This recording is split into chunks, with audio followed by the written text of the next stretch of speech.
বিসমিল্লাহির রহমানির রহিম। আমার ভাইয়ের রক্তে রাঙানো 21শে ফেব্রুয়ারি আমি কি ভুলিতে পারি। 1952 সালে যারা ভাষার জন্য রক্ত দিয়েছেন তাদের প্রতি অটল শ্রদ্ধা, ভালোবাসা। আমি সুজন হোসেন রিফাত মহান শহীদ দিবস ও আন্তর্জাতিক মাতৃভাষা দিবস 2025 উপলক্ষে আমি একটি কবিতা আবৃত্তি করব। কবিতাটি লিখেছেন কবি আল মাহমুদ। আমি কবিতাটি পড়ছি। ফেব্রুয়ারির 21 তারিখ দুপুর বেলার অক্ত, বৃষ্টি নামে বৃষ্টি কোথায়, বরকতেরই রক্ত। হাজার যুগের সূর্য তাপে জ্বলবে এমন লাল যে, সেই লোহিতেই লাল হয়েছে কৃষ্ণচূড়ার ডাল যে।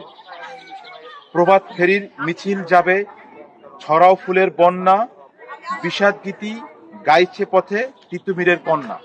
চিনতে নাকি সোনার ছেলে ক্ষুদিরামকে চিনতে, রুদ্রশ্বাসে প্রাণ দিল যে মুক্ত বাতাস কিনতে।